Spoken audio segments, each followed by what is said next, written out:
So, hello everyone, myself Khagesh and मैं आपके लिए लेके आया हूँ next chapter magnetism after the electricity and light. Two major chapter, electricity and light. The third is magnetism.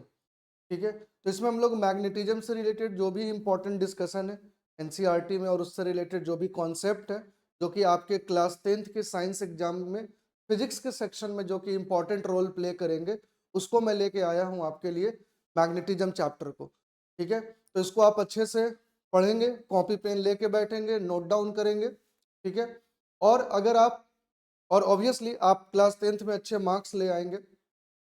उसके बाद क्लास 11th और 12th के लिए अगर आप पीसीएम लेते हैं या पीसीबी लेते हैं, दोनों में से कोई भी ऑप्शन अगर आप चूज करते हैं, तो you are most welcome at Shri Ram Nandini Gurukul, alpha plaza, alpha 1, greater Noida.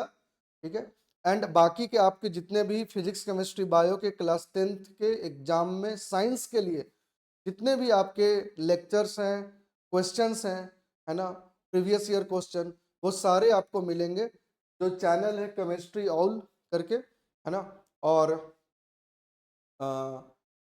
You can contact on this number 7836870091 and you take कि आपको आगे चल के कौन सा कोर्स परस्यू करना है। एंड अगर कोई बच्चा कॉमर्स भी परस्यू करता है, उसके लिए भी Shri Ram Nandini Gurukul is the best place for you, है ना। We have very good faculty in commerce section also. He has very vast experience in corporate sector as well as in the teaching field also। and बाकी आप अच्छे से 10th का exam दीजिए, उसके बाद आप आइए, हम लोग मिलते हैं। एंड लेट्स ज़्यादा डिले ना करते हुए लेट्स स्टार्ट द चैप्टर। तो चैप्टर का नाम है बेटा मैग्नेटिज्म। इसमें हम सबसे पहले समझेंगे मैग्नेट क्या है। मैग्नेट एक ऐसा ऑब्जेक्ट है जो अट्रैक्ट करता है आयरन के पीस को, निकेल को, कोबाल्ट को, इन सबको अट्रैक्ट करने की कैपेसिटी रखता है। मैग्नेट के दो पोल हैं, नॉर्थ पोल और साउथ पोल। आपका जो अर्थ है वो भी एक मैग्नेट की तरह बिहेव करता है। अगर आप मैग्नेटिक कंपास को एक अगर आप मैग्नेटिक कंपास को एक फ्रीली सस्पेंडेड थ्रेड के साथ अगर आप रखोगे, है ना, तो आप देखोगे कि जो मैग्नेटिक कंपास का जो नॉर्थ पोल है वो आपके अर्थ के ज्योग्राफिकल साउथ की तरफ अलाइन हो जाएगा, और जो उसका साउथ पोल है वो ज्योग्राफिकल नॉर्थ की तरफ अलाइन कर जाता है। बाकी मैग्नेट्स के दो पोल होते हैं, नॉर्थ पोल और साउथ पोल। जब सेम पोल को हम पास पास रखते हैं तो उनमें रिपल्सन होता है। जब हम अपोजिट पोल को आस पास रखते उनके सामने रखते हैं तो अट्रैक्शन फील करते हैं। और एक खास बात कि मोनोपोल कभी भी एग्जिस्ट नहीं करता है। मोनोपोल से मेरा मतलब क्या है? मोनोपोल से मेरा मतलब यह है कि आप एक बार मैग्नेट को बिल्कुल छोटे छोटे पीसेज में भी अगर आप ब्रेक कर दोगे तो उसमें भी जो उसके छोटे पार्ट्स भी हैं उसमें भी अगर आप देखोगे तो मोनोपोल एग्जिस्ट नहीं करता। वहां भी नॉर्थ पोल भी है और साउथ पोल भी है। ठीक, नेक्स्ट।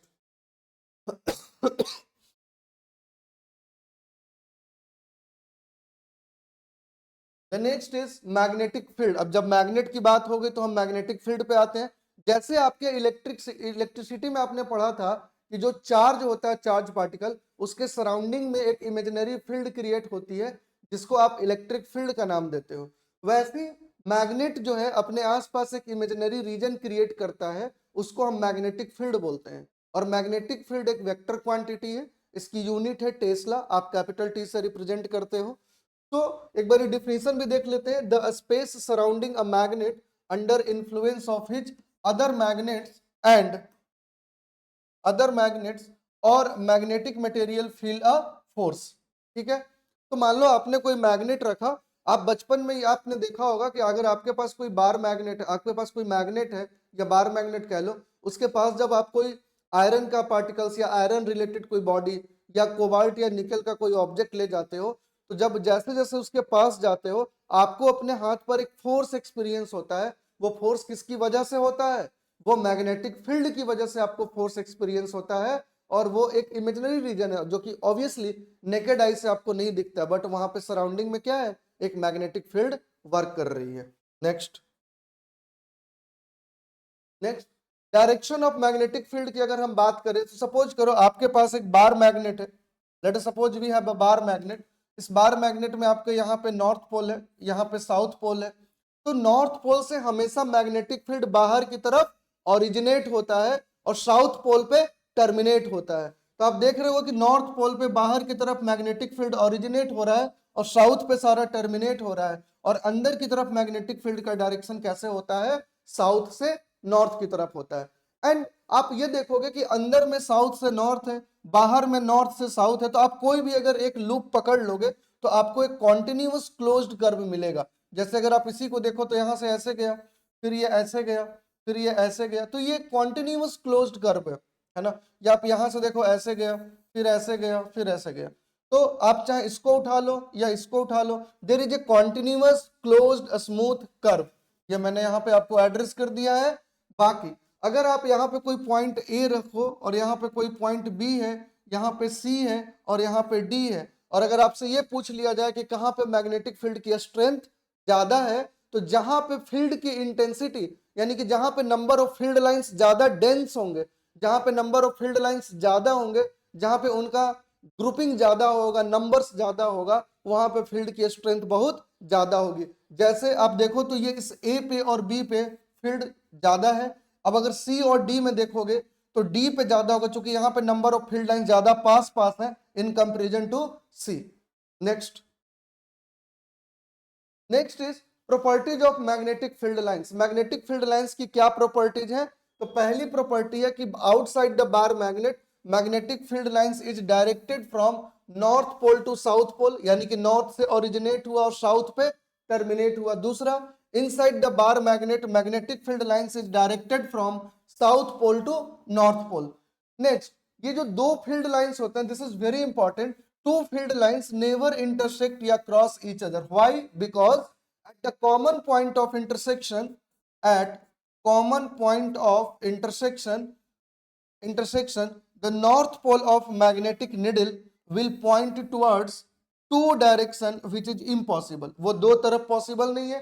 जैसे मान लो एक ये है और एक ये, तो दो फील्ड लाइंस कभी भी एक कॉमन पॉइंट पे इंटरसेक्ट नहीं करेंगे, क्योंकि जब यहाँ पे आप मैग्नेटिक कंपास को रखोगे डायरेक्शन के लिए, तो उसका जो नॉर्थ पोल है उसको ऐसा फील होता है कि उस पॉइंट पे उसको दो अलग अलग फील्ड की डायरेक्शन दिख रही है ना, तो वो उसको डिटेक्ट नहीं कर पाता, इसीलिए दो फील्ड लाइंस एक दूसरे को इंटरसेक्ट नहीं करते हैं।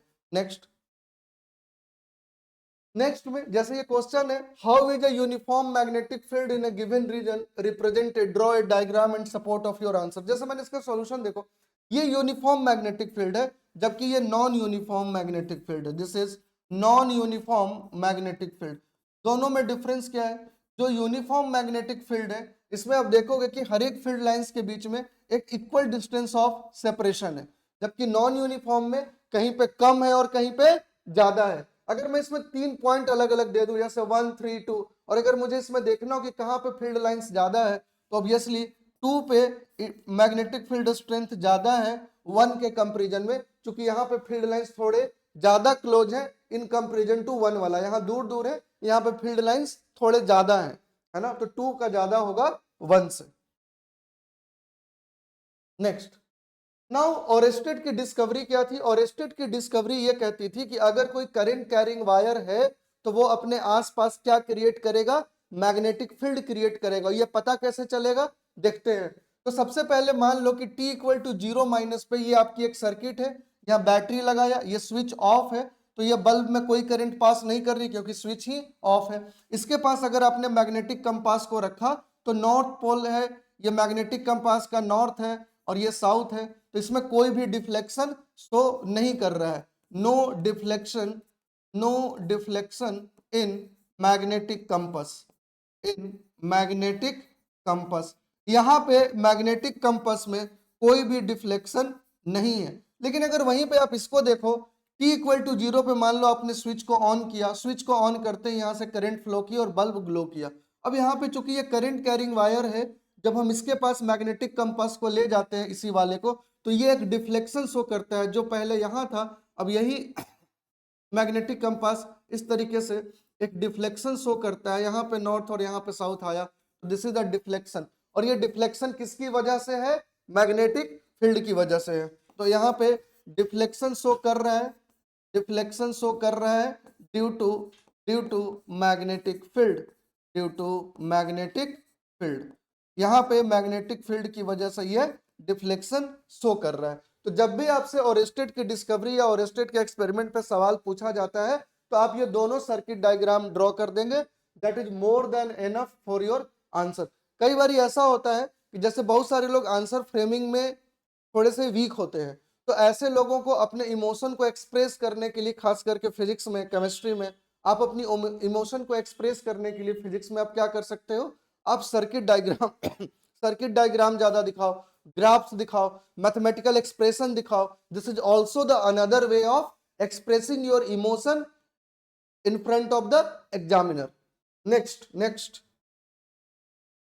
नेक्स्ट आप देखेंगे मैक्सवेल का राइट हैंड थंब रूल क्या था। अच्छा, मैक्सवेल के राइट हैंड थंब रूल जानने से पहले यह जानना जरूरी है कि अगर क्रॉस से मैग्नेटिक क्रॉस दिखाया गया है, क्रॉस का मतलब मैग्नेटिक फील्ड इनवर्ड है और डॉट का मतलब मैग्नेटिक फील्ड आउटवर्ड है। आउटवर्ड का मतलब अगर ये एक प्लेन है तो इस प्लेन से बाहर है, अगर आप यहां से देखोगे तो आपको आपकी तरफ मैग्नेटिक फील्ड दिखेगा, और इनवर्ड का मतलब अगर ये बोर्ड है तो इसके अंदर मैग्नेटिक फील्ड है, तो आपसे दूर जाता हुआ मैग्नेटिक फील्ड दिखाई देगा। बात समझ आ रहा है? ठीक है। तो मैक्सवेल के राइट हैंड थंब रूल में मैक्सवेल ने क्या स्टेटमेंट दिया, इन्होंने बोला कि अगर एक स्ट्रेट करंट कैरिंग कंडक्टर है, अगर आप उसको अपने राइट हैंड में होल्ड करते हो तो जो थंब है आपका, है ना, अगर एक ये जैसे ये स्ट्रेट करंट कैरिंग वायर है, अगर इसमें करंट ऊपर की तरफ फ्लो कर रही है तो आप अपना राइट हैंड लो, राइट हैंड के थंब को पॉइंट करो करंट के फ्लो करने की डायरेक्शन में और बची हुई उंगलियों को कर्ल करो, तो ये जो कर्लिंग ऑफ द फिंगर है ये मैग्नेटिक फील्ड की डायरेक्शन बताती है। जैसे आप इस डायग्राम में देख सकते हैं, अगर ये आपका करंट कैरिंग वायर है इसमें करंट आई फ्लो कर रहा है और आप अपने राइट हैंड फिंगर को कर्ल करोगे तो ये यहां से फील्ड अंदर जा रही है और यहां से बाहर आ रही है। कहने का मेरा सेंस ये है कि अगर आप ध्यान से देखो तो जैसे आप फिंगर को कर्ल करो, तो जैसे ही आप फिंगर को कर्ल कैसे करोगे, ऐसे करोगे, तो पहले यहां से ये चारों उंगलियों का पॉइंटर देखो, ये पहले अंदर गई होगी, फिर यहां से ऐसे घूम करके बाहर आई होगी, है ना। तो पहले ये यहां से अंदर गई तो यहां पे क्रॉस हो गया, यहां से बाहर आई तो यहां पे डॉट हो गया। ठीक बात है। इसी चीज को इन्होंने स्टेटमेंट के फॉर्म में दिया हुआ, this is the right hand. ये बट अप्लाई कहां करना है, स्ट्रेट करंट कैरिंग वायर में। अब नो नेक्स्ट देखेंगे यहां पे, उसी को कंटिन्यू करते हुए, अगर आपको समझ में, जैसे बहुत सारे बच्चे भूल जाते तो मैंने थोड़ा इजी करने का कोशिश किया है। राइट हैंड थंब रूल में सबसे पहले अपना राइट हैंड लो, थंब को करंट की डायरेक्शन में पॉइंट करो, बाकी के फिंगर्स को कर्ल करो, कर्लिंग फिंगर की डायरेक्शन ही मैग्नेटिक फील्ड की डायरेक्शन होती है। ठीक है। और यहाँ पे दो इंपॉर्टेंट बात, अगर करंट ऊपर की तरफ है, जैसे इसमें देखो, इसमें करंट किधर की तरफ है, ऊपर की तरफ, अगर करंट ऊपर की तरफ है तो फील्ड एंटी क्लॉकवाइज होगी, है ना। ये ऐसे एक कॉन्सेंट्रिक सर्कल क्रिएट करेगा तो इसमें फील्ड एंटी क्लॉकवाइज होगी। एंटी क्लॉकवाइज का मतलब ये जो थंब है ये आपकी तरफ होना चाहिए। एंटी क्लॉक इज लाइक ऐसे, anti clock, this is the anti clock, thumb is pointing towards you. ठीक है। और अगर करंट नीचे की तरफ है तो फील्ड क्लॉकवाइज होगी, जैसे इसमें करंट नीचे की तरफ है तो ये जो इसे कॉन्सेंट्रिक सर्कल बनाएगा जैसे फिंगर को कर्ल करने पे, तो क्लॉकवाइज, नीचे की तरफ है तो क्लॉकवाइज। क्लॉकवाइज का मतलब ये जो थंब है वो इनटू द प्लेन होगा, बोर्ड है तो इनटू द बोर्ड, और अगर आप कॉपी पे लिख रहे हो तो इनटू द पेज, तो ये क्लॉकवाइज होगी। तो क्लॉकवाइज हो गया तुम्हारा ऐसे। ठीक है, इस बात का आप ध्यान रखेंगे तो इसको आप थोड़ा कंसीडर कर लोगे, क्वेश्चन में बहुत हेल्प होगा। नेक्स्ट है study the diagram given below and answer the following question. कह रहा है why do the iron filing arrange in such a pattern, जो कि यहां दिखाया गया है। दूसरा, why do the iron filing near the bar magnet seems to align in the shape of closed curve. जैसे अभी हमने आपको बार मैग्नेट वाला बताया था। ठीक है, तो अगर उसकी तरफ से देखोगे तो कुछ नहीं करना है, एक बार मैग्नेट लो और आयरन के स्प्रिंकल्स यानी कि आयरन के जो बुरादे हैं, जो पार्टिकल्स है, अगर आप उसको एक एक कार्डबोर्ड लो, उस पर एक बार मैग्नेट रखो और आप आयरन के स्प्रिंकल्स यानी उसके जो आयरन के जो बुरादे हैं, पार्टिकल्स है, अगर आप उसको थ्रो करोगे तो वो क्या करेगा, जहां पे नॉर्थ पोल होगा, नॉर्थ से बाहर की तरफ और साउथ से अंदर की तरफ, आप देख पा रहे होगे। अगर आप इसको ध्यान से देखो तो यहाँ पे अगर आप ध्यान से देखो तो ये सब नॉर्थ से बाहर निकल रहे हैं और ये सब साउथ में अंदर जा रहे हैं, और अंदर कैसा है, साउथ से नॉर्थ की तरफ, और बाहर कैसा है, नॉर्थ से साउथ की तरफ। आप देख पा रहे हो, है ना। तो कहने का मतलब ये है कि जब आप इस पे टैप करते हो तो जो आयरन की फिलिंग्स है वो इस तरीके से अरेंज्ड हो जाती है। ठीक, next, magnetic field pattern due to circular loop carrying current. जो सर्कुलर लूप कैरिंग करंट है उसकी वजह से मैग्नेटिक फील्ड के पैटर्न को हम कैसे देखते हैं। तो यहाँ पे आपसे बोल रहा है कि magnetic field pattern due to circular current carrying loop. देखो यार, अगर सर्कुलर करंट कैरिंग लूप है, अब ध्यान दो, इसमें करंट की डायरेक्शन, ये करंट कैरिंग लूप है, लेकिन अब इसमें देखो करंट की डायरेक्शन कैसे गिवन है, करंट की डायरेक्शन ऑलरेडी गिवन है। आप यहां से ऐसे मान लो जा रहे हो, है ना, ऐसे चल रहा है ये, तो आप देखो कि यहाँ पे ये कैसा है, क्लॉकवाइज है, यहाँ पे करंट की डायरेक्शन कैसी है, क्लॉकवाइज है, यानी कि ये जो थंब है वो अंदर की तरफ है। तो क्लॉकवाइज का मतलब क्या हो गया, क्लॉकवाइज का मतलब यह हो गया कि ये मैग्नेट के कौन से पोल को रिप्रेजेंट करेगा, तो मैग्नेट के साउथ पोल को रिप्रेजेंट करेगा। किसको रिप्रेजेंट करेगा, साउथ पोल को। और साउथ पोल का मतलब क्या हो गया कि यहाँ पे मैग्नेटिक फील्ड साउथ में कैसी होती है, साउथ में, साउथ पे टर्मिनेट होती है और नॉर्थ से ओरिजिनेट होती है। तो साउथ का मतलब अंदर हो गया। तो यहाँ पे जो मैग्नेटिक फील्ड होगा वो आपको कैसे देखने को मिलेगा, क्रॉस से, इनवर्ड मतलब क्रॉस से। जबकि ये वाली सर्कुलर लूप को देखो, इसमें करंट एंटी क्लॉकवाइज है। एंटी क्लॉकवाइज का मतलब क्या हो गया, बाहर की तरफ, बाहर की तरफ, बाहर की तरफ करंट ऐसे फ्लो, मतलब एंटी क्लॉक फ्लो कर रही है। तो एंटी क्लॉक फ्लो कर रही है करंट, इसका मतलब है कि ये जो सर्कुलर लूप है इसकी वजह से अगर आप मैग्नेटिक फील्ड का पैटर्न देखोगे तो कैसा देखने को मिलेगा, कैसा मिलेगा, डॉट, डॉट मतलब बाहर की तरफ। आप करंट को आपने जब ऐसे फिंगर को कर्ल किया, आप ऐसे जब फिंगर को कर्ल किए तो ये बाहर जा रहा है थंब, तो यहाँ पे आपको कैसे मिलेगा, डॉट देखने को मिलेगा। डॉट मतलब मैग्नेटिक फील्ड कैसी हो गई, आउटवर्ड। यहाँ पे मैग्नेटिक फील्ड आउटवर्ड हो गई और यहाँ पे मैग्नेटिक फील्ड इनवर्ड हो गई। ठीक है, तो इससे क्या पता चला कि अगर आपके पास साउथ वाला है, ऐसे समझो, अगर क्लॉकवाइज है करंट, अगर करंट क्लॉकवाइज है, अगर आपका क्लॉकवाइज करंट है तो क्लॉकवाइज करंट क्या शो कर रही है, मैग्नेट के साउथ पोल को रिप्रेजेंट कर रही है, और अगर एंटी क्लॉक है तो मैग्नेट के नॉर्थ पोल को रिप्रेजेंट कर रही है। आप ऐसे समझ सकते हो। ठीक है, आप ऐसे याद रख सकते हो, सी एस और ए एन, सी एस और ए एन। ठीक है, क्लॉकवाइज करंट तो south pole, anti clock circular loop में करंट है तो वो मैग्नेट के नॉर्थ पोल की तरह बिहेव करेगा। इस बात को आप ध्यान रख सकते हो, इस टाइप के सवाल भी आपके एग्जाम में बिल्कुल आते हैं। नेक्स्ट, ओरेस्टेड की डिस्कवरी क्या थी, वो तो मैंने एक्सप्लेन कर दिया पीछे आपको। ओके, तो next, magnetic field due to a straight wire depends on. अभी हमने देखा था कि अगर एक ये करंट कैरिंग वायर है और करंट कैरिंग वायर में अगर करंट ऐसे फ्लो कर रही है तो ये जो, इसकी वजह से जो मैग्नेटिक फील्ड आ रही है, मान लो यहाँ पे तुमने ऐसे किया तो यहाँ पे अंदर था, यहाँ पे बाहर था, है ना, ऐसे लिया और ये, तो यहाँ से कर्ल किए, तो कर्ल किए तो पहले ये अंदर गई, अंदर गई और फिर बाहर आई। तो वो किस किस चीज पे डिपेंड करता है, एक तो डिपेंड करता है करंट पे, ऑब्वियसली, जितना ज्यादा करंट होगा, है ना, जितना ज्यादा करंट होगा उतना स्ट्रॉन्ग मैग्नेटिक फील्ड होगा। दूसरा, डिस्टेंस, यानी कि जितना ज्यादा डिस्टेंस होगा, मोर, जैसे मान लो डिस्टेंस से मेरा मतलब क्या है कि जैसे मान लो एक ये वायर है, इसमें करंट ऐसे जा रही है, ठीक है। अब अगर मैं आपसे बोलूं कि बताओ यार इस पी पॉइंट पे मैग्नेटिक फील्ड का स्ट्रेंथ कैसा होगा, या मैग्नेटिक फील्ड कितना होगा, कम होगा या ज्यादा होगा मैग्नेटिक फील्ड, और मैं पूछूं कि ये पॉइंट P1 है, ये पॉइंट P2 है और ये पॉइंट P3 है, बताओ इस करंट कैरिंग वायर की वजह से P1 P2 P3 पे मैग्नेटिक फील्ड के स्ट्रेंथ का क्या ऑर्डर होगा, मतलब कहां पे ज्यादा होगा, कहां पे कम होगा, या तीनों जगह बराबर होगा। तो आप देखो कि यहां से इस P1 पॉइंट की डिस्टेंस मान लो x1 है, P2 जो है वो x2 डिस्टेंस पे है और P3 जो है वो x3 डिस्टेंस पे है। तो ऑब्वियस सी बात है कि जब इसमें हम करंट की डायरेक्शन देख रहे हैं तो यहाँ पे अंदर, अच्छा, इनवर्ट तो सारे जगह पे है, यहाँ पे सारे जगह पे इनवर्ट ही है, वो तो मैक्सवेल के राइट हैंड थंब रूल से हमने पता कर लिया।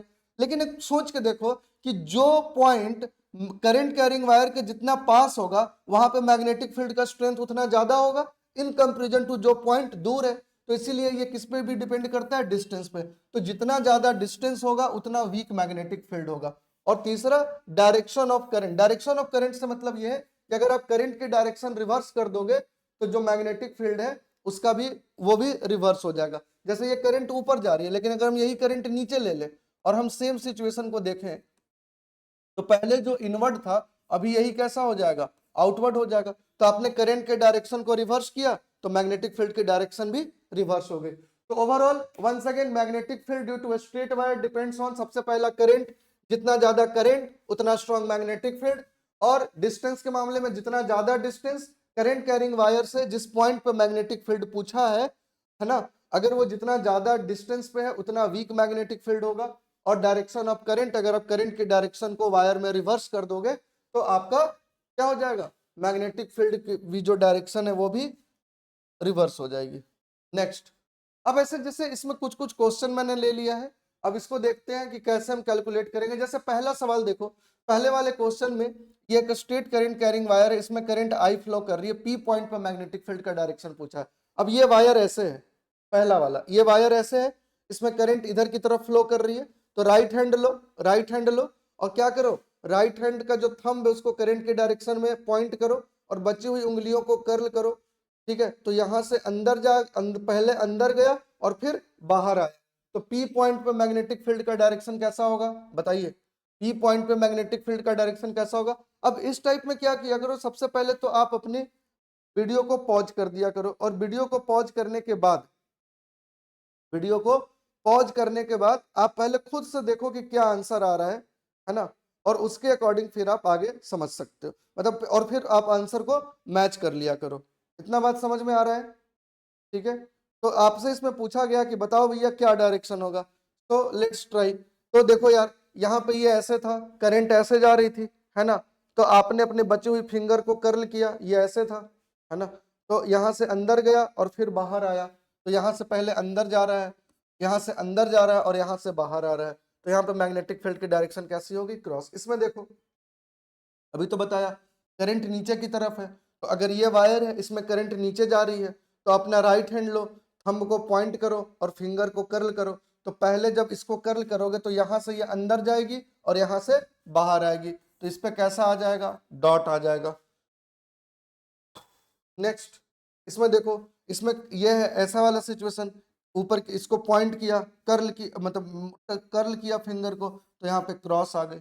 इसमें देखो यहाँ पे तुम्हारा कैसे है, इस तरीके से है ना, और ये राइट हैंड जो है इसके थंब को पॉइंट करो, फिंगर को कर्ल करो, तो यहाँ से अंदर जा रहा है और फिर ये बाहर आ रहा है, तो यहाँ पे आपका कैसा हो गया, डॉट हो गया।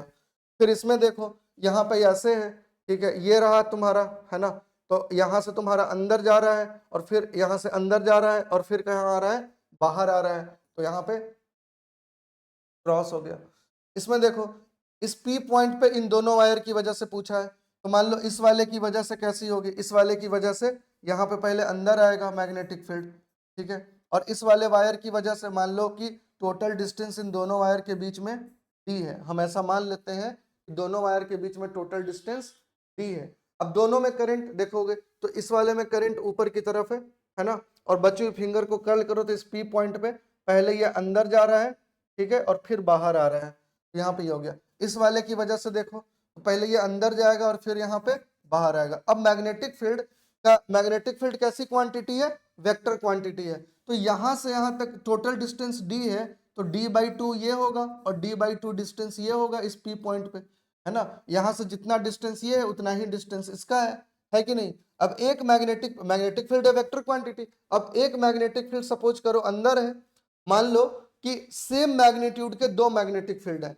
एक अंदर की तरफ है और एक बाहर की तरफ है, और ये दोनों है वेक्टर क्वांटिटी। तो अगर ये फोर्स की तरीके से देखो, फोर्स भी वेक्टर होता था, तो एक फोर्स है मान लो इधर की तरफ 10 न्यूटन, दूसरा फोर्स है इधर की तरफ 10 न्यूटन, तो रिजल्टेंट कितना हो गया, 0।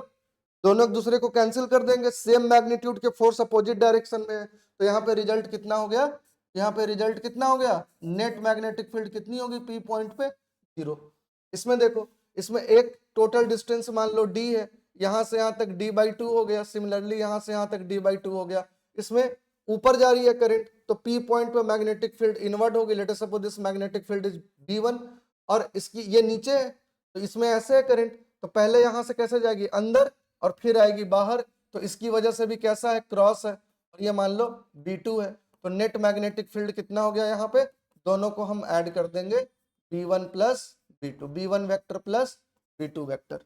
यहाँ पे देखो यार ये ऐसे है और ये ऐसे है, तो इस वाले वायर की वजह से अगर आप देखोगे तो एक वायर ऐसे है यहाँ पे, तो यहाँ से पहले अंदर जा रही है, तो यहाँ पे अंदर कर दिया हमने, मान लो इसको B1 बोल दिया, ठीक है। अब इस वाले की वजह से देखो दूसरी वायर ऐसे है, तो यहाँ से पहले अंदर जा रही है, इस फिंगर को कर्ल करो तो यहाँ से अंदर जा रही है और यहाँ से बाहर आ रही है, लेट अस सपोज ये B2 है। अब सेम मैग्नीट्यूड का फील्ड है, अगर B1 B2 के बराबर है मैग्नीट्यूड वाइज, तो आप क्या देखोगे कि इस जगह पे अगर आप देखोगे तो B1 अंदर है B2 बाहर है ना, और ये जो पॉइंट है वो यहाँ से जितनी डिस्टेंस पे है उतनी ही डिस्टेंस पे यहाँ से है, तो और सेम मैग्नीट्यूड के जो फील्ड है वो अपोजिट डायरेक्शन में है, तो इस केस में भी हमारा नेट कितना हो गया, 0 हो गया। Net magnetic field at point P is 0। तो इस टाइप के क्वेश्चन से आपको अवेयर रहना चाहिए। Now magnetic field pattern due to a circular loop carrying current, magnetic field pattern due to a circular loop carrying current, इसको समझते हैं थोड़ा। Magnetic field pattern due to circular loop carrying current, इसमें क्या है देखो देखेंगे now. So let's see that magnetic field pattern due to a circular loop carrying current, circular loop carrying current की वजह से मैग्नेटिक फील्ड पूछ रहा है। अब ऐसे करो ना, एक कार्डबोर्ड लो, ठीक है, उसमें बीच में एक होल करो और वहां से एक वायर को पास कर दो, है ना। Let me explain. सपोज करो अगर ये एक कार्डबोर्ड है, ठीक है, थोड़ा टाइट होगा कार्डबोर्ड, मैंने एक सीट लिया हुआ है और मैंने क्या किया, बीच में एक एक एक होल किया हुआ है इसमें, लेट मी डू दैट, ठीक है। सपोज करो ये आपका एक कार्डबोर्ड है, मैंने बीच में इसमें होल किया कर दिया, ठीक है, और हमने यहां से पास कर दी एक करंट कैरिंग वायर को, हमने किसको पास किया हुआ है, एक करंट कैरिंग वायर को, और इसमें करंट मान लो ऊपर की तरफ फ्लो हो रही है और ये हमारा कार्डबोर्ड है, ठीक है। तो इस करंट कैरिंग वायर की वजह से इस कार्डबोर्ड पे हमें कैसा पैटर्न देखने को मिलेगा मैग्नेटिक फील्ड का, तो हमें एक सर्कुलर कॉन्सेंट्रिक लूप मिलेगी, ठीक है, और पहले लूप बड़ा होगा फिर धीरे धीरे धीरे धीरे धीरे धीरे धीरे धीरे छोटा होता जाएगा, एंड सिमिलरली नीचे। तो यहाँ पे देखो, तो यहाँ पे अगर आप इसको देखोगे तो this is the magnetic field lines of the field produced by a current carrying circular loop. तो आप ध्यान से देखो, अच्छा ये एग्जाम में ड्रॉ करने के लिए है तो बहुत ध्यान से इसको ड्रॉ करना। अब देखो अगर ये मैग्नेट की तरह देखो तो ये साउथ अंदर में कैसा है, साउथ से नॉर्थ है। अब देखो ये तुम्हारा एक करंट कैरिंग वायर है और ये इस शेप में है, तो करंट जहां से एंटर करता है, एक चीज समझ लो पहले कि करंट जहां से एंटर करता है वहां पे प्लस, और जहां से लीव करता है वहां पे माइनस। ये हमने आपको इलेक्ट्रिसिटी में भी समझा है कि अगर किसी वायर में जहां से करंट एंटर कर रहा है वहां पे प्लस होगा और जहां से लीव कर रहा है वहां पे माइनस होगा। तो यहाँ से एंटर कर रहा है तो प्लस, यहाँ से लीव कर रहा है तो माइनस। अब यहाँ से करंट एंटर किया, यहाँ से ये करंट ऐसे ऐसे ऐसे ऐसे ट्रेवल करता हुआ ऐसे ऐसे ऐसे ऐसे और ये बाहर आ गए, ठीक है।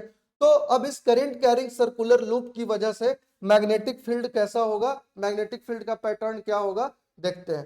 तो आप ये बताओ अगर यहाँ पे साउथ है और यहाँ पे नॉर्थ है मैग्नेट का, तो नॉर्थ पे तो आउटवर्ड होता है, नॉर्थ पे तो बाहर की तरफ ओरिजिनेट होता है, और साउथ पे क्या होता है, टर्मिनेट होता है। तो अगर आप इस नॉर्थ पे देखोगे तो नॉर्थ पे अब ध्यान दो, तो ये सब फील्ड लाइंस कैसी है नॉर्थ पे, नॉर्थ पे ये सब बाहर की तरफ है, आउटवर्ड है, ये सारी फील्ड लाइंस कैसी है, आउटवर्ड है।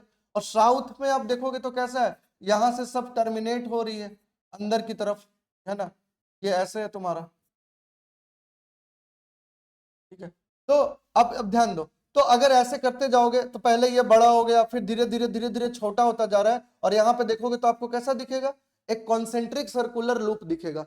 अब ये जो इस पॉइंट पे और इस पॉइंट पे जो सर्कुलर लूप है इसमें आपका डायरेक्शन बहुत इंपॉर्टेंट है, तो यहाँ पे डायरेक्शन देखना, यहाँ पे डायरेक्शन कैसे है, इस डायरेक्शन में। तो यही अगर कॉन्सेंट्रिक सर्कल का पैटर्न अगर कैप्चर करेगा तो यहाँ पे ये ऐसे बनेगा, ऐसे हो जाएगा।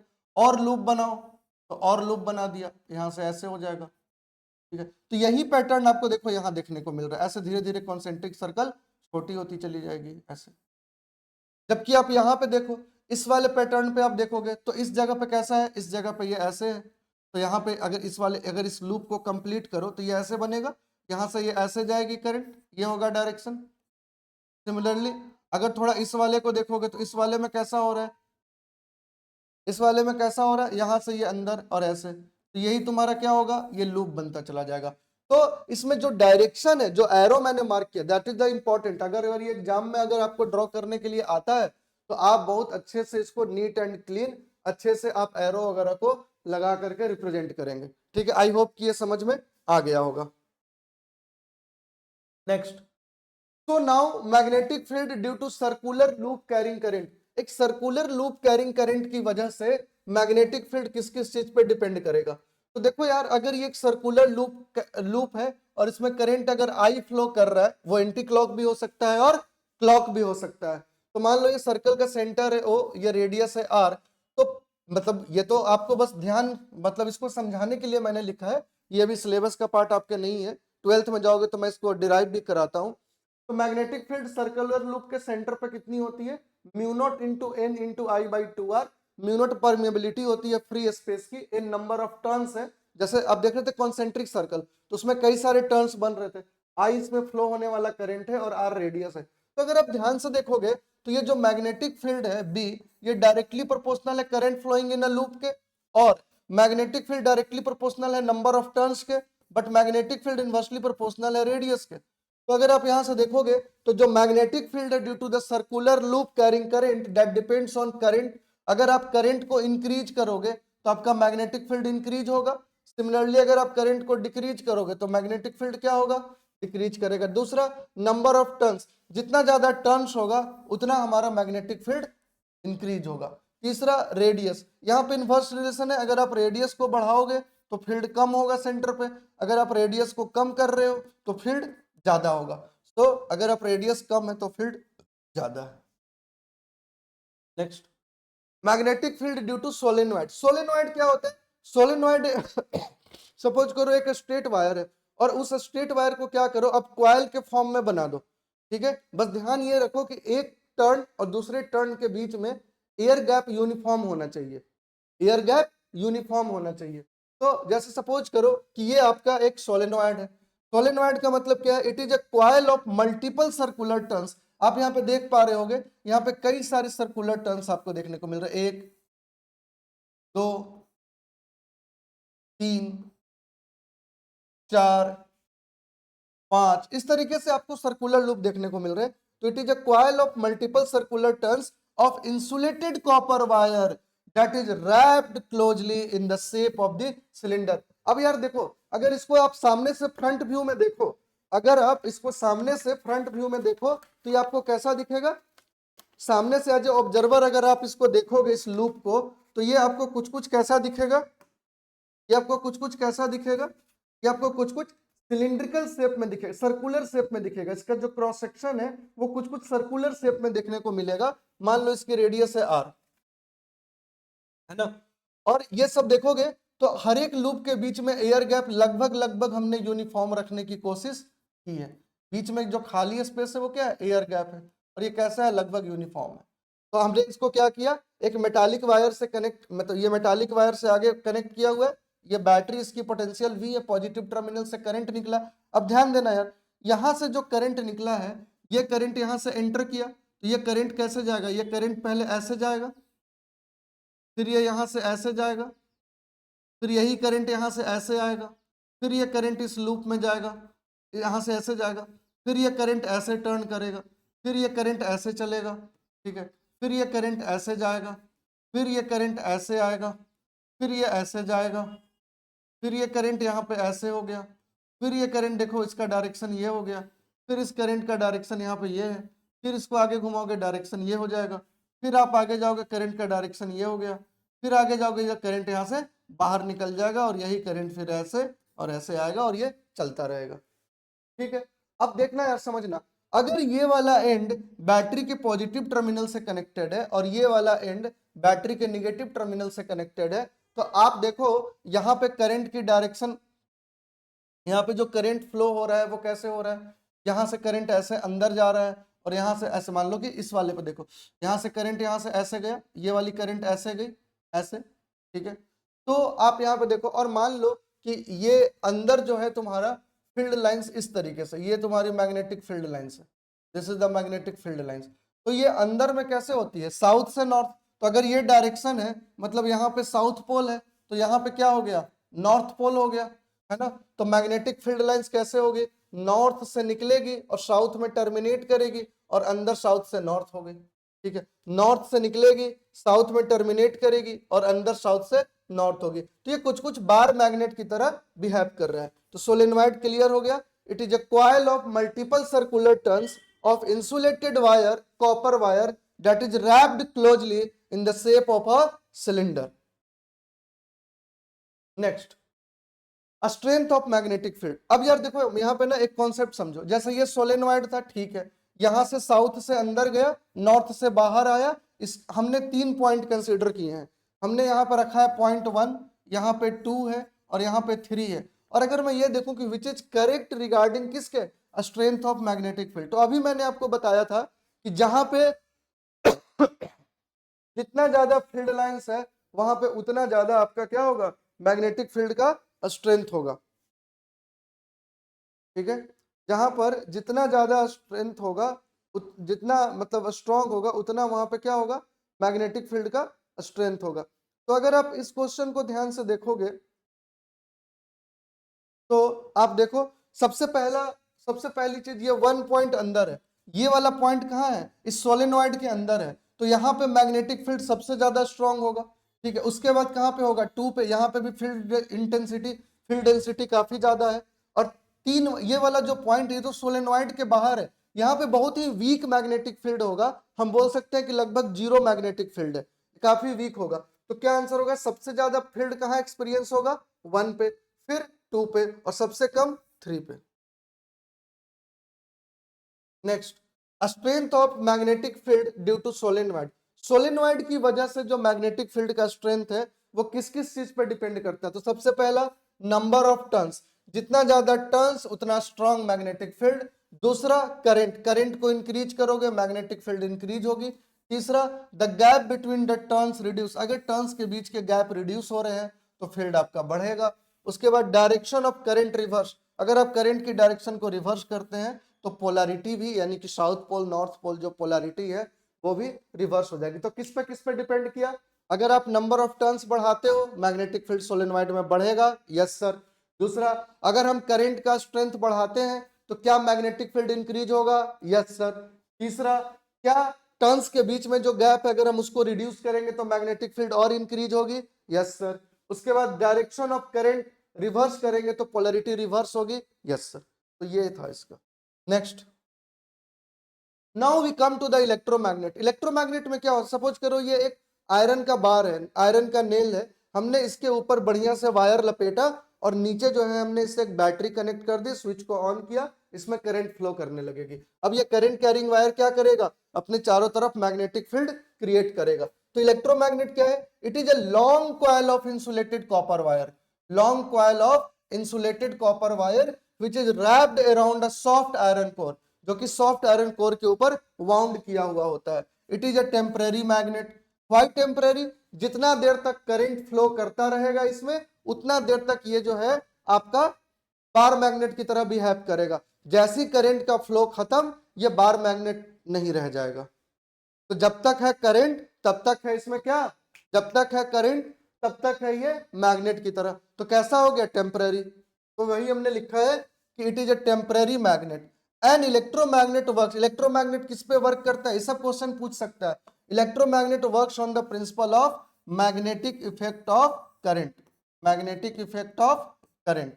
Next, poles of electromagnet can be reversed by reversing the direction of current. अगर मुझे इलेक्ट्रोमैग्नेट के पोल को रिवर्स करना है तो इसमें फ्लो होने वाली जो करंट है उसकी डायरेक्शन को रिवर्स करना पड़ेगा। Next, strength of electromagnet. Electromagnet का जो स्ट्रेंथ है वो किस किस चीज पर डिपेंड करता है। तो सबसे पहला, number of turns in a coil, ठीक है। अगर आप कॉइल के अंदर नंबर ऑफ टर्न्स को बढ़ाते हो तो मैग्नेटिक फील्ड बढ़ जाएगी। Current flowing in a coil, coil में फ्लो होने वाले अगर आप करंट को बढ़ाते हो तो मैग्नेटिक फील्ड बढ़ जाएगी। The uniform length of air gap between turns, अगर आपका यूनिफॉर्म एयर गैप का लेंथ है टर्न्स के बीच में तो आपकी फील्ड रिड्यूस होगी। नेक्स्ट, नाउ कंपैरिजन, आपने कितने मैग्नेट देखे, बार मैग्नेट देखा, सोलेनॉइड देखा और इलेक्ट्रोमैग्नेट देखा। तीनों में क्या डिफरेंसेज है?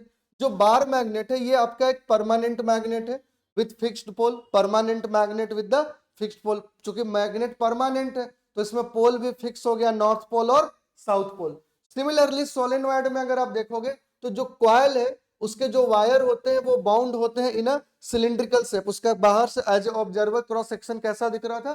Cylindrical. Electromagnet is solenoid with the soft iron core. जो इलेक्ट्रोमैग्नेट है वो भी एक सोलेनॉइड की तरह बिहेव करता है but with the soft iron core. दूसरा, जो बार मैग्नेट होता है उसके जो मैग्नेट, चूंकि वो परमानेंट है, पोल भी परमानेंट है उसका, तो उसके अंदर जो फील्ड होती है मैग्नेटिक फील्ड वो परमानेंट होती है और फिक्स्ड होती है। लेकिन वहीं सोलेनॉइड में क्या होती है, चूंकि वो खुद टेम्पररी मैग्नेट है तो फील्ड भी कैसी होगी? टेम्पररी होगी and exist only when current flow. और वो वही मैंने बोला कि जब तक है करंट तब तक है magnet. Electromagnet temporary but stronger than solenoid. तो इलेक्ट्रोमैग्नेट और सोलेनॉइड में देखोगे तो electromagnet is more stronger than the solenoid. Third, उसके बाद देखो जो पोलैरिटी होती है बार मैग्नेट में, जो पोलैरिटी होती है वो फिक्स होती है, हम उसको चेंज नहीं कर सकते क्योंकि ये नेचुरल मैग्नेट है। उसके बाद सोलेनॉइड में आप पोलैरिटी को रिवर्स करना है तो करंट की डायरेक्शन को चेंज कर दो। सिमिलरली इलेक्ट्रोमैग्नेट में पोलैरिटी को रिवर्स करना है, change the direction of current. उसके बाद चूंकि bar magnet natural magnetic property रखता है, मटेरियल की नेचुरल मैग्नेटिक प्रॉपर्टी को कैरी करता है, जबकि सोलेनॉइड में इलेक्ट्रिक करंट फ्लो करने की वजह से मैग्नेटिक फील्ड क्रिएट होती है। एंड इलेक्ट्रोमैग्नेट में भी इलेक्ट्रिक करंट जो है वो इलेक्ट्रिक करंट जो फ्लो करती है सॉफ्ट आयरन कोर के ऊपर जो वायर बाउंड है उसमें जो करंट फ्लो करती है उसकी वजह से मैग्नेटिक फील्ड क्रिएट होता है। नेक्स्ट, तो force on a current carrying conductor placed in a magnetic field. आप ऐसे समझो कि आपके पास एक यूनिफॉर्म मैग्नेटिक फील्ड है, लेट अस सपोज वो इनवर्ट भी हो सकता है आउटवर्ड भी हो सकता है, मैं समझाने के लिए इनवर्ट ले रहा हूं। सपोज करो आपके पास एक यूनिफॉर्म मैग्नेटिक फील्ड है और आपने इस यूनिफॉर्म मैग्नेटिक फील्ड में किसी कंडक्टर को प्लेस कर दिया, तो उस मैग्नेटिक फील्ड की वजह से कंडक्टर के साथ क्या होगा? उस मैग्नेटिक फील्ड की वजह से कंडक्टर जो है अपने ऊपर एक अच्छा खासा फोर्स एक्सपीरियंस करेगा। अब चूंकि वो फोर्स एक्सपीरियंस कर रहा है तो उसके पास मैग्नीट्यूड भी हो गया और डायरेक्शन भी हो गया। अभी हम थोड़ी देर में डायरेक्शन पर भी आएंगे। तो वो कितना होता है formula? That is F is equal to BIL, where B is the magnetic field vector, I is current and L is the length of the conductor, length of the conductor. अच्छा, तो किस पे डिपेंड किया? Current पे, magnetic field पे, current के length पे। और ये थीटा, थीटा क्या है? थीटा जो है तुम्हारा वो मैग्नेटिक फील्ड और करंट के बीच का एंगल है। अब इसमें मान लो तुम्हारा करंट ऐसे फ्लो कर रहा है और मैग्नेटिक फील्ड है अंदर की तरफ, क्रॉस माने अंदर, तो ये रहा मैग्नेटिक फील्ड, क्रॉस मतलब ये रहा मैग्नेटिक फील्ड, और ये तुम्हारा क्या है? ये तुम्हारा करंट का डायरेक्शन है उस कंडक्टर के अंदर। तो इन दोनों के बीच में कितना एंगल दिख रहा है? इन दोनों के बीच में एंगल कितना है? 90 डिग्री। और साइन 90 डिग्री कितना होता है? 1। तो कितना हो गया ये? मैक्सिमम। तो एफ मैक्स के लिए थीटा 90 होना चाहिए। दूसरा, मिनिमम कब होगा? मिनिमम कब होगा? जब निगेटिव, मतलब निगेटिव, निगेटिव के लिए कि तुम्हारा इन दोनों के बीच में यानी कि करंट और मैग्नेटिक फील्ड के बीच में 180, साइन 180 तो जीरो हो जाएगा और ये जीरो पर जीरो हो जाएगा, यानी कि अगर पैरेलल हो गई दोनों तो जीरो हो जाएगा। तो theta is the angle between field vector and current. Next, Fleming left hand rule समझते हैं। फ्लेमिंग का लेफ्ट हैंड रूल क्या था? To find the direction of force. देखो यार, हम इसमें क्या करते हैं कि जो हमारा लेफ्ट हैंड का, लेफ्ट हैंड में तीन चीज, हम अपना थंब, देखो ये रहा लेफ्ट हैंड है ना, तो लेफ्ट हैंड में देखो आपका 4 फिंगर, ये तो थंब हो गया है ना, 4 फिंगर और मिडिल फिंगर, ये तीन। तो आप क्या करते हो, फ्लेमिंग का लेफ्ट हैंड रूल क्या बोलता है कि आप अपना थंब, 4 फिंगर और मिडिल फिंगर, इन तीनों को एक दूसरे के म्यूचुअली परपेंडिकुलर रखिए। जब आप इसको म्यूचुअली परपेंडिकुलर रखते हैं तो आपका होता क्या है कि जो 4 फिंगर है वो रिप्रेजेंट करता है डायरेक्शन ऑफ मैग्नेटिक फील्ड बताता है, मिडिल फिंगर रिप्रेजेंट करता है डायरेक्शन ऑफ करंट को, और जो थंब है वो बताता है डायरेक्शन ऑफ फोर्स या फिर मोशन ऑफ कंडक्टर की कंडक्टर के मोशन का डायरेक्शन क्या है या फोर्स का डायरेक्शन क्या है। ये कौन बताता है? फ्लेमिंग का लेफ्ट हैंड रूल। तो मान लो ये तुम्हारे पास लेफ्ट हैंड में देखो, तो अगर ये तुम्हारे पास तीनों का अपने अगर म्यूचुअली परपेंडिकुलर रखा हुआ है तो ये जो थंब है ये फोर्स या कंडक्टर के मोशन की डायरेक्शन बता रहा है, ठीक है। ये क्या है? मैग्नेटिक फील्ड बता रहा है। और ये क्या करे? अच्छा, आपने सुना होगा, अब याद रखने के लिए देखो, जैसे आपने सुना होगा SBI bank, state bank of India. आपने जैसे एसबीआई सुना है वैसे आप एफबीआई याद कर लो। क्या याद कर लो? एफ बी आई, ठीक है। एफ एफ कौन सा हो गया? थंब वाला। और फिंगर भी देखो इसी सेंस में है ना, पहले थंब फिर फोर फिंगर फिर मिडिल फिंगर। तो this is F, this is B और दिस इज आई। तो ये हो गया। और मैग्नेटिक फील्ड कौन रिप्रेजेंट कर रहा है? Four finger, four finger. और करंट को कौन बता रहा है? Middle finger, middle finger. और इसके साथ साथ आप ये भी देख लो कि ये जो तीनों हैं वो कैसे होने चाहिए? लेफ्ट हैंड का होना चाहिए। और वी प्लेस सच दैट कि this three are mutually perpendicular to each other. और हम इसका यूज कहाँ करते हैं फ्लेमिंग के लेफ्ट हैंड रूल का? तो it can be, it is used to find the direction of a force और current carrying conductor placed in a uniform magnetic field. Next, ये देखो यार, नेक्स्ट। अच्छा, जैसे यहाँ पे मैंने दो तीन क्वेश्चन लिए हैं सो डेट कि we can check the Fleming left hand rule, हम फ्लेमिंग लेफ्ट हैंड रूल को ठीक से जज कर पाए, तो उसके लिए हमने कुछ क्वेश्चन ले रखे हैं। जैसे अगर आप देखोगे इस वाले क्वेश्चन में, तो ये आपका यूनिफॉर्म मैग्नेटिक फील्ड है। तो मैग्नेटिक फील्ड ऐसे रखा हुआ है हॉरिजॉन्टली, और ये करंट है। ये क्या है? करंट कैरिंग वायर है, इसमें करंट की डायरेक्शन ऊपर की तरफ है और ये मैग्नेटिक फील्ड है। तो हमें इसमें बताना है कि ये जो कंडक्टर है ये क्या है? ये कंडक्टर ही तो है जिसमें करंट फ्लो कर रही है। ये जो कंडक्टर है जिसमें आई करंट फ्लो कर रहा है और ये मैग्नेटिक फील्ड है, तो बताइए इस कंडक्टर पे लगने वाला फोर्स उस मैग्नेटिक फील्ड की वजह से इस कंडक्टर पे कितना फोर्स लगेगा और किस डायरेक्शन में। तो कितना के लिए तो F equal to B I L कर दो। B is magnetic field, I is current and L is the length of the conductor और वायर, ठीक है। बट डायरेक्शन के लिए हम क्या यूज करेंगे? डायरेक्शन के लिए we use the Fleming left hand rule. और फ्लेमिंग का लेफ्ट हैंड रूल क्या कहता है?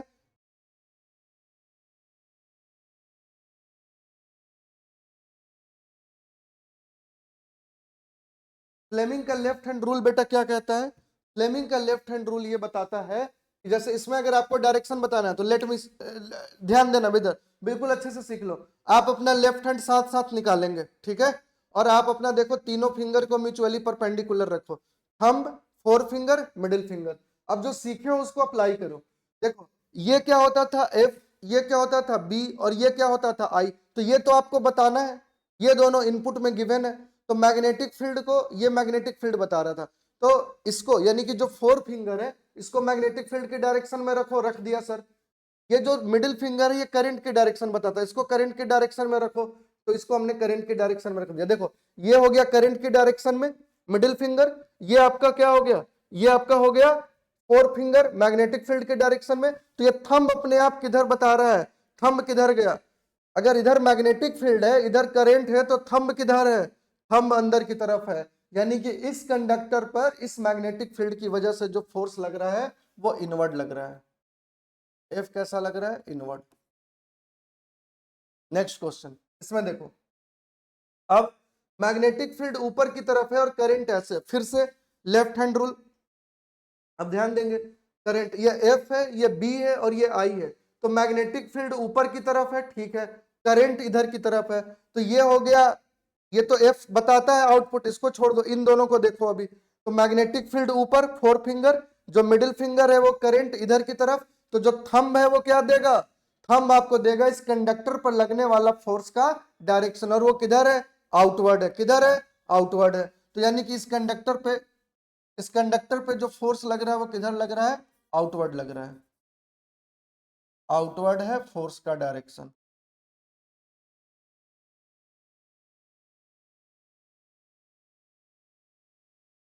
नेक्स्ट, अब यहां पे देखो, ये थोड़ा सा अलग क्वेश्चन है। यहां पे देखेंगे कि आपके पास ये मैग्नेटिक फील्ड गिवन है यूनिफॉर्म, इसमें दो वायर है, एक में इलेक्ट्रॉन फ्लो कर रहा है ऊपर की तरफ और दूसरे में पॉजिट्रॉन यानी कि प्लस चार्ज जो है वो फ्लो कर रहा है नीचे की तरफ। पॉजिट्रॉन को, ये भी फंडामेंटल पार्टिकल है लेकिन अभी के लिए तुम प्लस चार्ज समझ लो।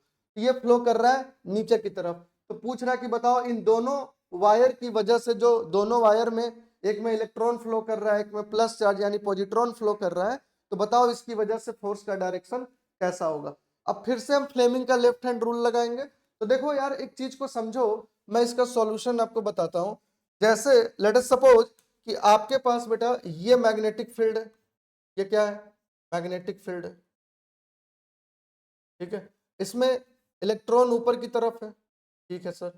इसमें पॉजिट्रॉन नीचे की तरफ है यानी प्लस नीचे की तरफ है। एक बात बताओ, हमने जो फ्लेमिंग का लेफ्ट हैंड रूल पढ़ा है वो तो हमने पढ़ा है मैग्नेटिक फील्ड और करंट के उस रिस्पेक्ट में एफ बी आई, बट यहाँ तो इलेक्ट्रॉन फ्लो कर रहा है। सर अगर इलेक्ट्रॉन ऊपर फ्लो कर रहा है तो इसमें करंट कैसे फ्लो कर रहा होगा? अगर इलेक्ट्रॉन ऊपर की तरफ है तो इस वायर में करंट नीचे फ्लो कर रहा होगा, एकदम ठीक बात है। इलेक्ट्रॉन के फ्लो करने के अपोजिट डायरेक्शन में करंट फ्लो करता है। अब यहाँ पे प्लस चार्ज नीचे की तरफ फ्लो कर रहा है तो करंट भी कैसे फ्लो कर रहा होगा? नीचे की तरफ, क्योंकि जिस डायरेक्शन में प्लस चार्ज फ्लो करता है करंट भी उसी डायरेक्शन में फ्लो करता है।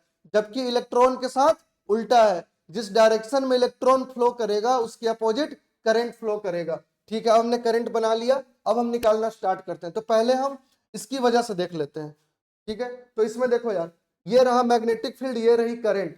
करंट है नीचे की तरफ, अभी मैं इसकी बात कर रहा हूं तो इससे मुझे अभी कोई मतलब नहीं है।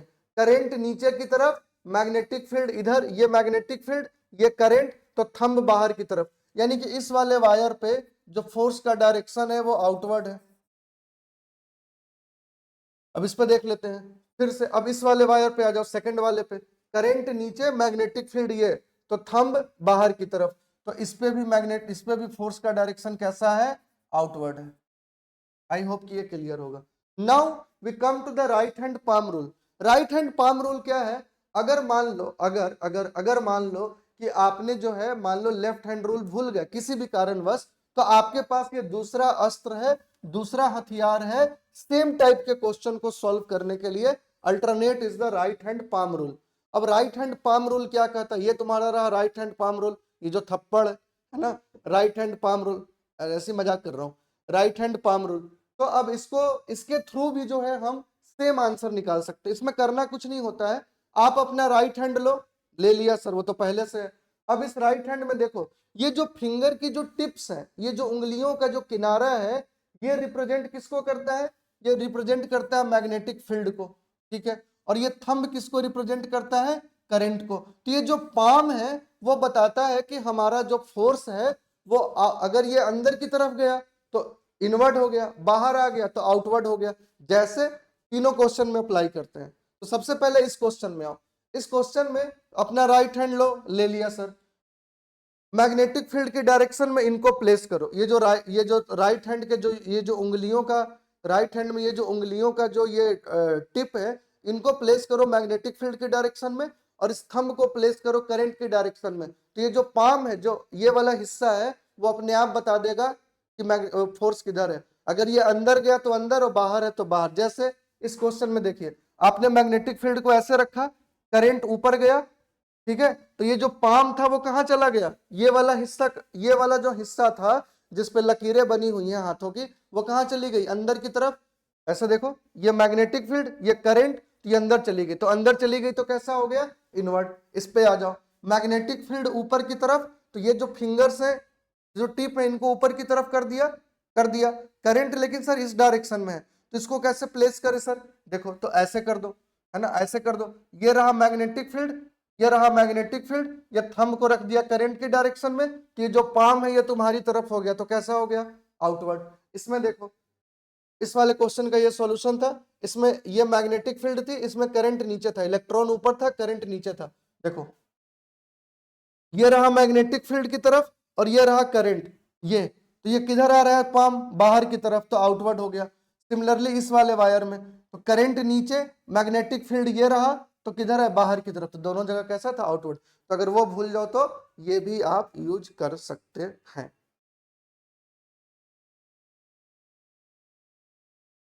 यहां तक क्लियर है? अरे बोलो यार, नेक्स्ट। नेक्स्ट नेक्स्ट में कह रहा है, क्वेश्चन ले लिया हमने, an alpha particle enters in a uniform magnetic field, an alpha particles enters in a uniform magnetic field as shown the direction of force experienced by the alpha particle. हमें force का direction बताना है। अच्छा, alpha particle का मतलब क्या है? Alpha particle का मतलब हो गया तुम्हारा हीलियम, केमिस्ट्री में पढ़ते होगे। अल्फा पार्टिकल मतलब हीलियम हो गई। और हीलियम कैसे आप करते हो? 2He4, 2 एटॉमिक नंबर है और 4 मास नंबर है। तो अल्फा मतलब ये पॉजिटिव चार्ज की बात कर रहा है। अल्फा पे कैसा चार्ज है? पॉजिटिव है ना। तो अल्फा पार्टिकल, तो मैग्नेटिक फील्ड इधर है, ये नीचे है। तो अगर अल्फा पार्टिकल की डायरेक्शन नीचे की तरफ है तो इसमें करंट भी कैसे फ्लो करेगा? नीचे, क्योंकि जिस डायरेक्शन में पॉजिटिव चार्ज फ्लो करता है उसी डायरेक्शन में करंट फ्लो करता है। तो करंट भी कैसे फ्लो करेगा? नीचे। अब हमें बताना है फोर्स, उस पर फोर्स का डायरेक्शन कैसा होगा? Into the plane out of the page, towards left towards right. देखते हैं, तो हम दोनों से निकालेंगे। पहले हम फ्लेमिंग के लेफ्ट हैंड से और फिर पाम रूल से। पहले फ्लेमिंग का लेफ्ट हैंड यूज करते हैं। फ्लेमिंग का ये रहा लेफ्ट हैंड, तीनों को म्यूचुअली परपेंडिकुलर रखा हमने, ठीक है। मैग्नेटिक फील्ड हमारा ये रहा और ये रहा करंट। तो मैग्नेटिक फील्ड किधर की तरफ है? ये रहा मैग्नेटिक फील्ड और ये रहा, ये रही मैग्नेटिक फील्ड, ये रही करंट। तो ये हमारा किधर है? बाहर की तरफ, आउटवर्ड। तो आउटवर्ड है मतलब आउट ऑफ द पेज। यही answer right hand palm rule से आना चाहिए। देखो, अब ये रहा राइट हैंड, ये रही तुम्हारी मैग्नेटिक फील्ड, ये रहा मैग्नेटिक फील्ड। हम इसको किधर रखते हैं? मैग्नेटिक फील्ड में। और ये करंट को थंब, तो ये मैग्नेटिक फील्ड और थंब नीचे, चूंकि करंट नीचे है। तो हथेली किधर की तरफ है? थप्पड़ किधर है? तुम्हारी तरफ, आउटवर्ड। तो आंसर क्या हो गया? Out of the page. Next, now there is a difference between DC and AC. DC क्या है? This is the direct current and this is the alternating current. Alternating current तुम्हारा एक साइनोसॉइडल वेव होता है इस तरीके से, जो टाइम के रिस्पेक्ट में अपने वोल्टेज और करंट को बदलता है ना। अभी 12th में जब जाओगे आप, ठीक है, तो अल्टरनेटिंग करंट पूरा पूरा एक चैप्टर ही है, वहां पे बहुत डिटेल में मैं ये सारी चीज आपको पढ़ाता हूँ, ठीक है। अच्छा, देखते हैं। तो डीसी जो है, डीसी क्या हो गया? अगर ये टाइम एक्सिस है और यहाँ पे अगर आप वोल्टेज और करंट को देखो तो ये टाइम के रिस्पेक्ट में कांस्टेंट है, यानी एक बारी जितना फ्लो हो गया उतना हो गया, कोई चेंज नहीं। तो मैंने यही लिखा पहला, नॉट चेंज इट्स डायरेक्शन, इसका डायरेक्शन नहीं बदल रहा है। लेकिन अब देखो इसका डायरेक्शन लगातार बदल रहा है ना। अगर यहाँ पे आप वोल्टेज और करंट देख लो तो यहाँ पे प्लस माइनस, ठीक है। तो चेंजिंग इट्स डायरेक्शन। दूसरा, जो डीसी है, वी ऑब्टेन्ड फ्रॉम सेल और बैटरी। डीसी का सोर्स क्या होता है? या तो कोई सेल यूज कर लो या combination of cell battery use कर लो, ठीक है। इसका सोर्स क्या है? एसी। हमें हमारे घर में जो सप्लाई आती है वो एसी वोल्टेज आती है। हमारे घर के जो अप्लायंसेज हैं वो एसी पे रन करते हैं। और एसी सप्लाई कोई बैटरी से तो नहीं आती है, वो कहां से आती है? आपके घर के आसपास कोई पावर प्लांट होगा, है ना, पावर स्टेशन होगा, वहां के थ्रू आती है। पहले ट्रांसफार्मर में जाती है, क्योंकि वहां से तो 11 kV चल के आ रही है। बट आपको 11 kV तो नहीं चाहिए, आपको कितना चाहिए? 230। तो आपके घर के आसपास एक ट्रांसफार्मर होता है जो वोल्टेज को स्टेप डाउन करता है और आपके घर में 230 वोल्ट आरएमएस देता है, ठीक है। तो ऑब्टेन्ड फ्रॉम एसी जनरेटर या इलेक्ट्रिकल पावर प्लांट। उसके बाद जो वोल्टेज होता है डीसी के अंदर, उसमें हम वोल्टेज को चेंज नहीं कर सकते टाइम के रिस्पेक्ट में। लेकिन यहाँ पे तो मैंने बताया, चाहे वोल्टेज और करंट हो, टाइम के रिस्पेक्ट में चेंज कर सकते हैं। तो डीसी को हम ज्यादा क्यों यूज करते हैं, एसी के ऊपर क्यों ज्यादा प्रेफर करते हैं? क्योंकि जो डीसी है ना, वो लॉन्ग ट्रांसमिशन के लिए, अगर लॉन्ग ट्रांसमिशन में आप डीसी को यूज करोगे तो पावर लॉसेज ज्यादा होंगे। क्यों? Joule's law of heating, H equal to I square R T, heat dissipation ज्यादा होगा। लेकिन अगर हम वहीं को एसी को यूज करते हैं लॉन्ग ट्रांसमिशन में तो लेस पावर लॉस है, क्योंकि यहाँ पे वोल्टेज और करंट का डायरेक्शन क्या हो रहा है? लगातार बदल रहा है। और पावर क्या होता है? Voltage into current. और यहाँ पे हम जो वोल्टेज और करंट यूज करते हैं तो इसमें क्या होता है? लेस पावर लॉस है, जबकि डीसी में पावर लॉस ज्यादा है। नेक्स्ट, तो the next is the fuse wire. Fuse wire के अंदर अब देखो, जो फ्यूज वायर है वो किससे बना होता है, ये इंपॉर्टेंट है। तो ये टिन प्लेटेड कॉपर से बना होता है। इसकी मेल्टिंग पॉइंट लो होती है ताकि ये इजिली मेल्ट कर जाए शॉर्ट सर्किट के दौरान। मैंने इलेक्ट्रिसिटी में भी फ्यूज आपको पढ़ा रखा है ना। Pure copper is unsuitable due to its high melting point, ये सब पूछा जाता है, ठीक है। एंड द रेटिंग ऑफ, अच्छा, जितने भी हैवी एप्लायंसेज होते हैं उनके लिए जो हम फ्यूज यूज करते हैं उनकी रेटिंग 15 एम्पियर, 16 एम्पियर इस तरीके से होती है ना। जैसे रेफ्रिजरेटर हो गया, एयर कंडीशन हो गया, वॉशिंग मशीन हो गई, टोस्टर हो गया, गीजर हो गया, माइक्रोवेव ओवन हो गया, डिश वॉशर हो गया। लेकिन अगर वहीं पे आप देखोगे कि जो नॉर्मल अप्लायंसेज होते हैं उनकी जो रेटिंग होती है वो 5 एम्पियर 4 एम्पियर इस तरीके से होती है ना। जैसे नॉर्मल मतलब जैसे बल्ब है, फैन है, सीएफएल लाइट है, एक्सेट्रा।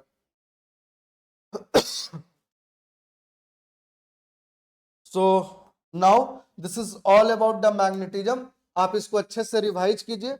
आई होप कि आपको सब कुछ समझ में आया होगा। And thank you for watching my video, thank you for watching my lectures. ठीक है, एंड आप जल्दी से क्लास 10th जो है वो अच्छे से पास कर जाइए, है ना। और ऑफ कोर्स आपके अच्छे नंबर आएंगे, आप इतनी मेहनत कर रहे हो, मैं पढ़ा रहा हूँ, है ना, तो ऑफ कोर्स नंबर अच्छे आएंगे। एंड है ना, और हम जल्दी से मिलते हैं क्लास 11th में, है ना, 12th में, या आपके अगर कोई सीनियर या मतलब आपके अगर कोई सीनियर्स हैं जो ड्रॉपर बैच में हैं, जो नीट और जेई की प्रिपरेशन करना चाहते हैं आफ्टर द 12th बोर्ड, ठीक है, उनके लिए भी वेलकम है। कहाँ पे? तो एसआरएनजी मीन्स श्री राम नंदिनी गुरुकुल। और ये कहाँ पे है? तो ये है आपका alpha plaza, alpha 1, upper ground floor, greater Noida. And for more detail you can contact eight 7836870091। और बने रहिए आप चैनल केमिस्ट्री ऑल पे, है ना। इसी पे आपको सारी क्लास 10th की पूरी तैयारी कराई जाएगी, बहुत अच्छे से, बहुत ही गुड फॉर्म में, गुड एनर्जी के साथ, एंड वेल एक्सपीरियंस्ड फैकल्टी के साथ आपको बहुत अच्छे से प्रिपरेशन कराई जा रही है और आगे भी कराई जाएगी। तो आप इस चैनल पे ट्यून्ड रहिए, आप बेल आइकन सब्सक्राइब करके रखिए, जैसी कोई वीडियो आती है आपको नोटिफिकेशन मिल जाएगा। आप अच्छे से पढ़ाई कीजिए, ठीक है, और हम लोग आपकी हेल्प के लिए यहाँ पे अवेलेबल है। तो signing off, Khagesh here. And आप अच्छे से पास होके आइए, एंड एसआरएनजी में आपका स्वागत है। ठीक है, ओके, चलो अब पढ़ाई करो आप लोग।